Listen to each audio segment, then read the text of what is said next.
Wonderful. And I prepared a speech. Super short. So, welcome to the thesis presentations for the 4th cohort of the Yoga Studies Master's degree at Loyola Marymount University. We have affectionately dubbed ourselves the Rebellion Dogs of LMU because I think we pushed our way through this program with fight and grit and intellectual fists to the sky to come out the other side ready to affect change in our world, or at least our hometowns. And we have indeed transformed ourselves. We have each gone through our moments of fearless leadership, not least amongst us, Meagan Rinn, our mighty program liaison for the trip to India. Since the first day that I met everyone who has become my true kula, I knew that Meagan was to be an integral part of my time here. She reminded all of us on a daily basis to smile, to laugh, to keep things light, and to look forward rather than back. Her positivity has remained immovable, unshakable, tried, and true.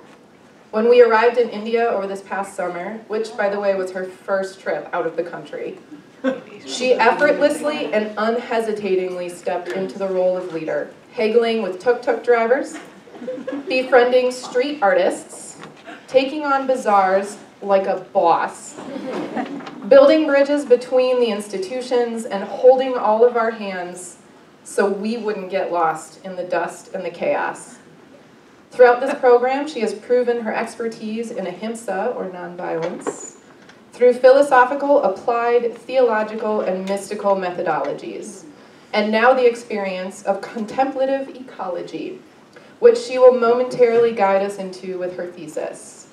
She has danced her way into our hearts and will forever hold space there as writer, dancer, academic, teacher, student, yogini, guide into the great unknown, LA tribe member, that's more specific to me, and friend. Please welcome Meagan Rinn, graduate of the Masters in Yoga Studies program.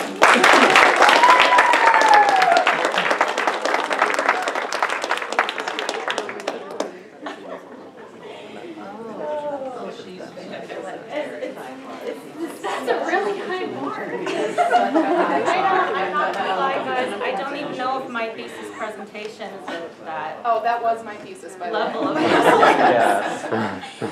Before we get started officially, I just want to. Okay, beautiful.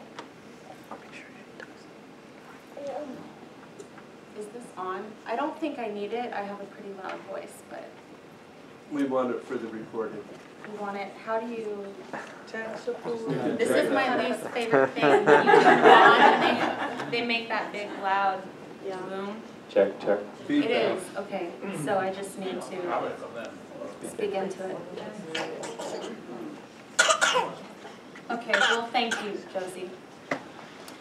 I'm going to share a passage with you all. I could feel the air thinning, my lungs, my insides heavy, and my ribcage expanding and collapsing at a pace so great I felt each rib leave an imprint in my flesh. A careful glance over the edge, and I noticed the fall would be deadly. I carried on, each step slowing, my body working harder, faster to keep up. I fell forward over a rock in my path, and my bare knees became bloodied knobs, swept with dirt and tiny fragmented pieces of rock, my hands imprinted by each fragmented piece. I throbbed in pain as it began to manifest in my entire body. I was numb, but then I looked up. I'd reached the top, 11,500 feet. I was higher than I'd ever been. I collapsed to my knees, blood mixed with dirt, and I felt not pain but relief. It was seen, felt, and I understood it. On the way up, I hadn't noticed the beauty of the trees, deep green that seemed to reflect the soft pink and fluorescent orange of the sky. Sweet smells of pine and fresh air lingered around me, the ground illuminated in a golden haze, beautiful grains of sand, and the quiet, overwhelming silence of the crickets singing their goodnights was a cacophony of sweet relief, accompanied by the cold sweat that cooled my body as the air gently touched my skin. I laid on the ground, handfuls of sand running between my fingers, and I looked up. The crescent moon rising in the sunset sky was a smile looking down on me. I had space, more space than I'd had in a long time, back in the reality I temporarily left behind. I closed my eyes and became one with my blood, sweat, the fresh air, and the earthy smell of pine and dirt. I was expansive and whole. I was happy. I was at peace. And the road back down was the smoothest that I'd ever taken. I wrote that. It's an excerpt from the beginning of the preface to my thesis, and it's based on my very own, very real experience from some time ago when I let the worst of happenings in my life get the better of me. I've spent the past 2 years diving deep into the study of yoga, but one thing has always been apparent to me. No matter how deeply within myself I retreat to seek truth, I still jump back into the flow of life feeling like something is missing. Some time ago I discovered that venturing out into nature, relieving myself, if only temporarily, from society, helped me immensely to feel at ease. Out in nature I could cope with the stresses of life and feel incredibly at peace with everything, particularly myself. Yet upon re-entering the flow of my normal everyday life, I find myself still succumbing to stress and anxiety. I do still struggle with this today. I think many of us do. I wanted to learn how to experience that feeling of connection and ease that nature gives me, even when I don't have the time to escape to the great outdoors to experience it. A simple, quick, meditative walk outside helps me, and sometimes I eat my lunch outside, but that's not enough to fully let go. My thesis attempts to answer a root question: why does nature make us feel so good? I asked myself if it was simply a result of the act of disconnecting from technology or people or school, or if it was something more than that. And it wasn't until last semester in my comparative mysticism class that I discovered this incredible thing called contemplative ecology. From that discovery grew my curiosity to better understand contemplative ecology and how it has the potential to serve as a conduit for mystical experience, an experience that induces incredible self-awareness, which allows us to compassionately consider the well-being of the environment, the well-being of others, and how we as individuals are interconnected to both. Ultimately, in my thesis, I explain how practices of embodying the 5 great elements, earth, water, fire, air, and space, can allow us to feel an intimate understanding of our body, mind, and spirit, rooted in a deep connection with the natural world. And these experiences are the key to feeling what one may call liberation, or as I refer to the idea, home, a sense of unity with self and with everything else in the universe. So I created a way to define contemplative ecology for myself. I consider it as a spiritual practice that contemplates the embodiment of the beauty and well-being of the natural world. And although we have been seeing an increasing interest in yoga and contemplative spiritual traditions, we still seem to suffer from a crisis of perception. We tend to see and experience ourselves and the world as separately existing fragments, but this frame of mind doesn't allow us to cultivate a sense of community, wholeness, or unity. Our actions still seem to be largely ego-driven. There is a general lack of regard for how our actions contribute to the care and sustainability of our home, our earth. And we generally have a lack of regard for how our actions might actually affect other people. If we continue to live in this way, then we are failing to acknowledge our capacity to fully experience the world around us, form meaningful relationships with others, and explore our capacity to feel a sense of interconnectedness that results in something phenomenal. This phenomenal experience can be referred to as mysticism. We can use the term to explain heightened states of awareness that are experienced in the body and mind. Mysticism, loosely defined by myself, is an experience that is difficult to put into words, but is felt and understood by the experiencer. It presents itself in the body as sensation, often indescribable, but we feel it, and it overwhelms us with a sense of wonder, appreciation, and intimate connection. What nature has the ability to do is undeniably spark experiences of mystical sensation in the body, and though we can't always explain them, we can feel them, and that makes them very real and valid. Science is great, and neuroscience is fascinating and can certainly be used to analyze phenomenological processes, but science only describes nature. It cannot feel nature. Only we are capable of something of that capacity. And as simple as viewing a gorgeous sunset, for example, if we're quiet for long enough to really let it sink in, as Chris demonstrated earlier, if we observe the body's response to the wonder and awe of it, that's mysticism. It's a connection that makes us feel something greater, and we don't always need to explain it. The simple act of feeling it is reason enough to make us believe. And with this realization comes the desire to open the doors of perception. When we are able to understand our capacity to believe, then we are able to understand our interconnectedness with the natural world as being fundamentally part of a bigger picture. We can begin to view ourselves and the natural world as inclusive to the cosmos, and so everything is sacred. And so began my fascination with the philosophy of Samkhya, and its nature as a philosophy of reciprocal dualism, or as I like to think of it, a shared dualism. There are two facets of Samkhyan philosophy through which we can attempt to understand our existence in this world. What is known as Purusha is referred to as a silent witness. It is a constant in our lives and it is eternal.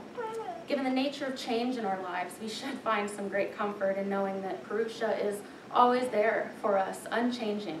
We might define Purusha as also being of the cosmos. What is referred to as Prakriti is physical matter, and it is our template for creation. I believe that through Prakriti we are able to discover Purusha, which ultimately presents itself to us as mystical experience. In the case of my thesis, the natural world, the 5 great elements, and our own body serve as templates for experiencing a taste of Purusha. In a chapter of my thesis titled Embodied Elements, I discuss visualization practices of the 5 great elements as a way to better understand the nature of Prakriti and Purusha. Each element is able to be experienced by the body through our capacity to sense, our ability to act, and the subtlety of experiencing each element as it manifests in the body. These elemental components listed in the table you see are among the 25 principles of Samkhyan philosophy. And to demonstrate the purpose of this table, let's maybe use our flowers and bring our attention to the nose, as you can see on the bottom row of the chart. So from the nose comes our capacity to sense by smelling. Through the action of smelling, generated is a smell through which we are able to feel connected to the great element, earth. And as you're smelling, you're inhaling. And if you focus enough awareness on the body, during the act of exhaling, you might feel your body dropping downward in a subtle motion, leaving you with sensations of grounded, calming ease, contentment, all characteristic of earth.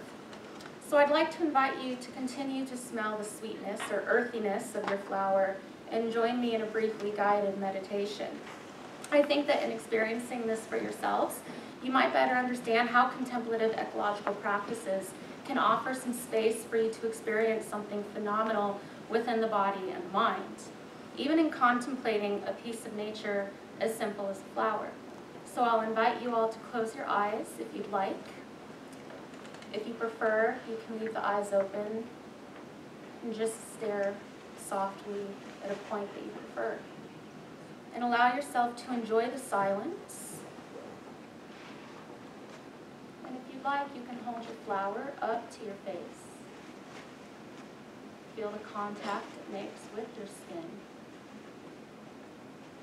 Or if you don't have your flower, perhaps visualize it. And even if you do have your flower and you're making contact with it, with the eyes closed or open, picture that flower in your mind's eye and linger on that for a moment.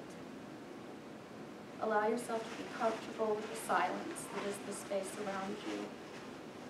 And I'll pull you out of this in just a few moments, but whatever sensations may arise in your body, feel them and let them happen because they are valid, and you should be open to receiving them.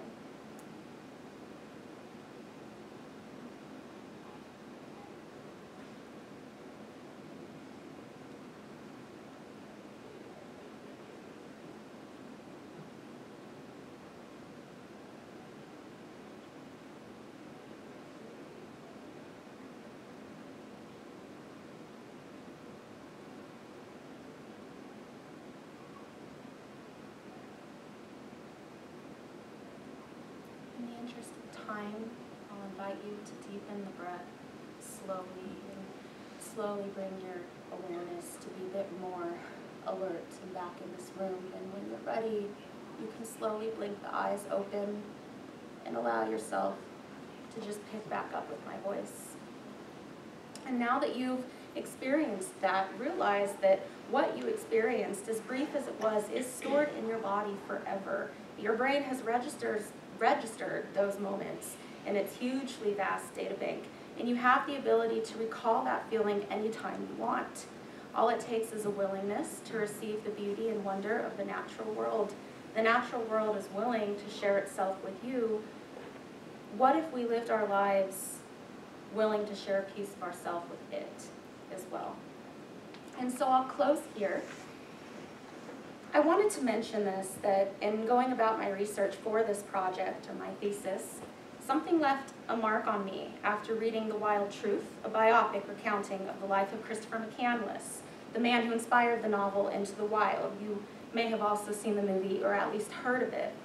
Chris found his life unbearable, a product of the disconnect he felt living as a piece of the puzzle that is our society, as I once did. After donating his entire life savings to charity, abandoning his car, and sharing no goodbyes with his family or friends, Chris set off on a journey for truth. He spent 2 years trekking alone through the western United States, Mexico, and eventually found himself in Alaska, his dream destination. Chris passed away in solitude deep in the Alaskan wilderness. Among his few possessions were a few of his favorite books, among which were a tattered copy of Dr. Zhivago and a journal in which he documented his adventures. He often wrote down his favorite quotes and highlighted one in particular from Dr. Zhivago. And it read, "And so it turned out that only a life similar to the life of that around us, merging with it without a ripple, is a genuine life, and that an unshared happiness is not happiness. And this was most vexing of all." Underneath the entry in his journal in big block, capital letters, he wrote his final thought: "Happiness only real when shared." So whether you share it with nature, or your body, other people, or something greater than yourself, let the conclusion of my work be for you a gentle reminder that a shared happiness has the potential to make us feel at home, so long as we are willing to receive that happiness.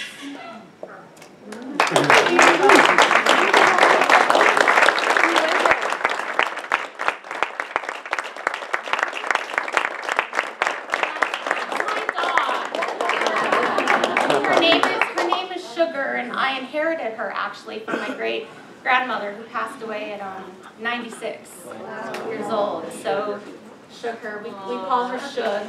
She looks happy in that picture.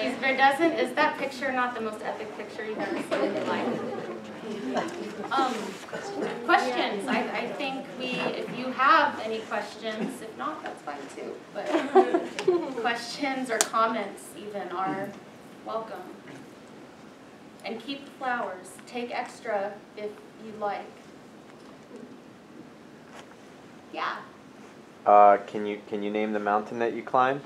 It was next to Mount Whitney. It was right off of Whitney Portal. The trail was called Cottonwood Trail. Otherwise, it's right off the leg of the PCT. If you look up directions to Whitney Portal, there's a fire kind of road right next to like a small dirt sort of trail, and you can access it. It's right there. It's very clearly marked. Thank you. Yeah, Cottonwood. Josie. Wonderful. Thank you.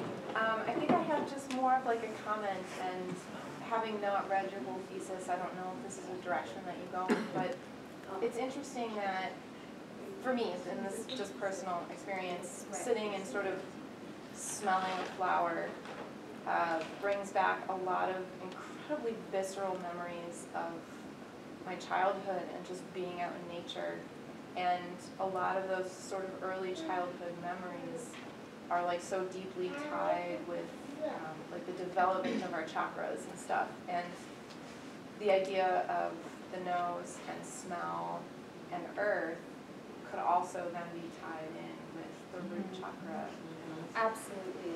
I teach, in the interest of time, I didn't have enough of it to really introduce myself personally, but I teach kindergartners, first graders, and second graders. I spend 30 minutes twice a week with them after school teaching them yoga and mindfulness, essentially. And it's incredible to be around children. If you have children or family, they just come alive and they see and observe everything. And what if we lived our lives with that sort of fascination that we had as a child and that sort of fearlessness all the time? And we don't do that, right? We're adults. Life gets kind of boring and chaotic and stressful, and we let intellect and ego get in the way. But I thank you for mentioning that. Actually, I do speak about that briefly, I think, in my thesis. I mention it, that childlike imagination, or something like that. Thank you, wonderful. That's it.